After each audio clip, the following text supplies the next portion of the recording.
thank you very much, Mrs. Miller, and can I say what a huge pleasure it is to serve under what I understand is your first Westminster Hall debate, and it's also a great pleasure to have this debate responded to by my friend, the Minister. I'm particularly pleased to see him come on to the front bench. I think it's the first sort of parliamentary engagement I've had with him, and I know he will do us all proud and cares a lot about this issue. I'm very grateful to Mr. Speaker for allocating me this debate.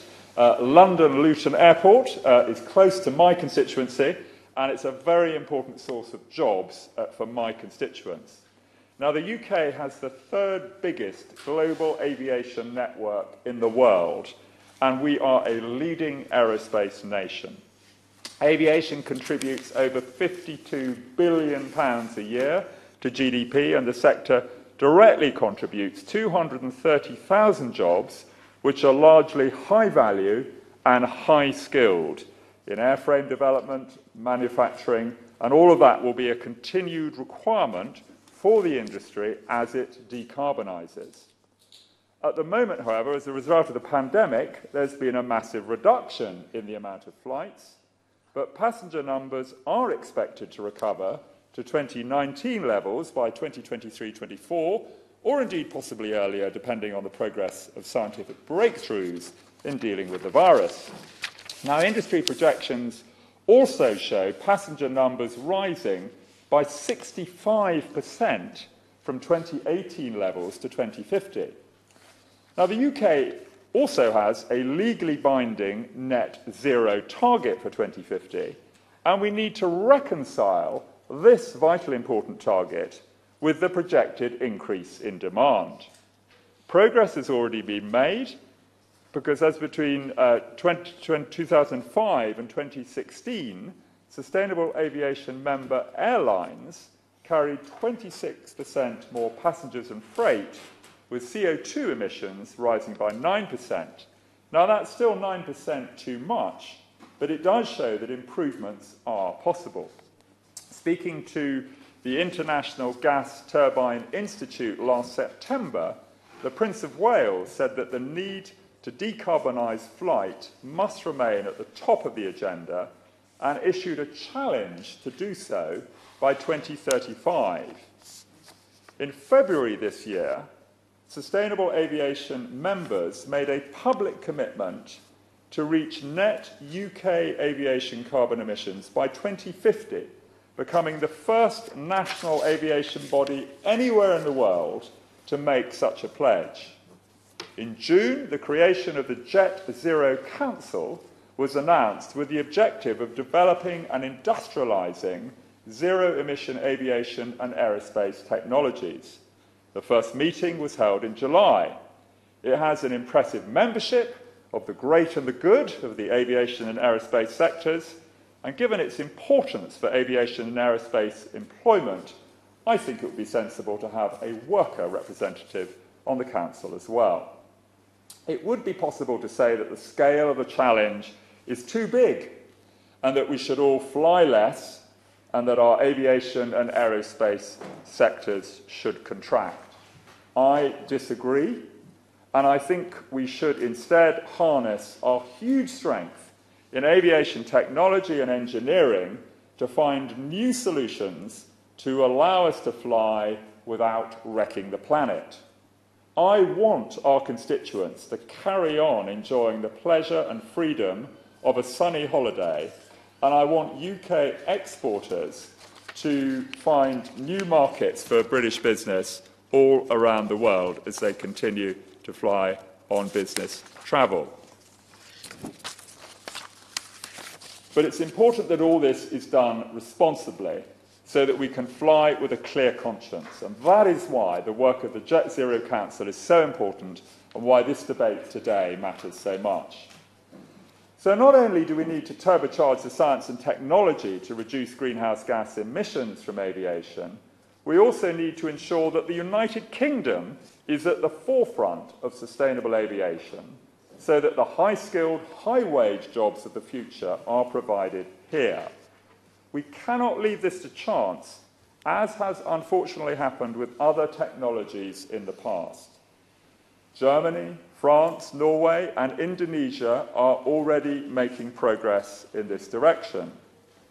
Caller's parent company has already partnered with the Dutch airline KLM to build Europe's first dedicated plant to produce sustainable aviation fuels in the Netherlands. A byproduct of the plant will be low-carbon fuel for homes and businesses in the rural off-gas grid. Sustainable aviation fuels are a here-and-now solution using proven technologies which can be used in existing engines and transport pipelines, requiring no modifications to aircraft or refuelling infrastructure. At present, sustainable aviation fuels are the only option which can decarbonise long-haul flights, from which 2/3 of UK aviation CO2 emissions currently arise.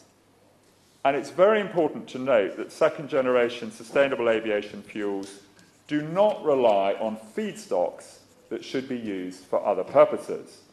Current sustainable aviation fuel is developed from sustainable feedstocks, from waste oils, fats, greases, industrial gases, even municipal solid waste, I'm told, and agricultural and forestry residue. The UK's first commercial sustainable aviation fuel facility, Alto in Immingham, received planning permission in June. It's the first of its kind in Europe and is a collaboration between Velasys, British Airways, and Shell, and other UK facilities such as LanzaJet. The LanzaJet project in Port Talbot are also under development. It seems to help Mrs. Miller to have a Californian or holiday-sounding name for these new sites. Sustainable Aviation have asked for £429 million in government-backed loan guarantees to support the establishment of the first flagship sustainable aviation fuel facilities in the UK. £50 million in grants is being sought to move this work to higher technology readiness levels and to enable providers to move to commercial scale. A further £21 million is being sought to establish a UK clearinghouse to enable sustainable aviation fuel testing. By 2037, there could be 14 sustainable aviation fuel production facilities in the UK, which would create 13,600 jobs and add £1.9 billion to GDP when overseas export opportunities are included. Alto Immingham hopes to be producing fuel by 2025. And many of these jobs would be in our industrial heartlands, contributing to levelling up in areas such as South Wales, the North West, Teesside, Humberside, St Fergus, Grangemouth, and Southampton. There will also be a boost to the rural economy, where feedstocks for facilities would be processed before final upgrading at an industrial hub. Now, electric and hydrogen technologies also have great potential to deliver zero-emission short and medium-haul flights. The world's first hydrogen-powered flight has taken place in God's own county of Bedfordshire. As part of the High Flyer project, Zero Avi commissioned the first on-site hydrogen fueling system at Cranfield University, capable of producing green hydrogen that's then used to power zero-emission flight. In 2023, Zero Avi will bring to market the first hydrogen-electric powertrain capable of flying aircraft of up to 19 seats in a certifiable configuration design for a range of airframes currently in use. And this has the potential to generate significant new employment and investment in the aerospace sector. EasyJet, for example, who are a major company at Luton Airport, continue to work with Wright Electric on an all-electric 186-seat passenger jet. And only last month, Airbus unveiled designs for hydrogen-powered aircraft, which could be flying by 2035. Now, technology improvements through fleet upgrades represent the largest long-term aviation decarbonisation solution in the sector. The Aerospace Technology Institute wish to see their funding doubled to 330 billion a year to enable the UK to become a world leader in developing more efficient engines, as well as hybrid electric and hydrogen aircraft. And every £1 of government investment in aerospace research and development brings in another £12 in private research and development spending, a pretty impressive leverage. Now, airspace modernisation also has an important role to play to make use of aircraft performance capability and to reduce emissions and noise. Today's advanced aircraft still rely on old navigation technologies because the airspace structures they use were designed for the slower and fewer aircraft flying in the 1950s.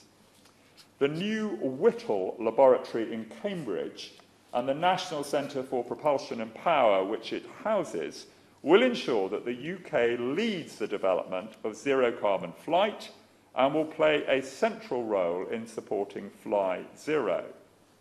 But the challenge from overseas is there, as I said earlier, Mrs. Miller. The German government is already planning a large investment in a low-emissions aviation research centre that will operate in direct competition with the new Whittle laboratory. The new Whittle laboratory will ensure that the new technologies are used across their industrial networks in Newcastle, Lincoln, Derby, Bristol, Glasgow, and Lancashire as they partner with Rolls-Royce, Mitsubishi Heavy Industries, Siemens, Dyson, and the Aviation Technology Institute. The new Whittle laboratory will co-locate with the Aviation Impact Accelerator, which has been designed based on what Cambridge has learnt from Dame Anne Dowling's Silent Aircraft Initiative, something the residents of the villages of Kensworth, Studham and Whipsnade in my constituency, Mrs. Miller, will be particularly pleased to learn about as they are all under the flight path at London Luton Airport. The Aviation Impact Accelerator will help speed up the delivery of the new technology and scale up the infrastructure, investment and policy necessary to deliver them. The new Whittle laboratory has already raised £23.5 million from its industrial partners, but needs an additional £25 million from the government in order to commence building in February next year. Now, I hope this may be possible because in the briefing in which the Secretary of State for Transport announced the formation of the Jet Zero Council, he said he was excited about the work of Cambridge University and the Whittle Labs project to accelerate technologies for zero-carbon flight. And in order to speed up the work of the Jet Zero Council, the government should also consider an airline scrappage scheme where airlines are encouraged to buy less polluting jets when they're available and take more polluting models out of service. And I look forward to the contribution of other honourable members who it's very good to see in the Chamber today, and I hope we have cross-party support for this really important initiative. Thank you.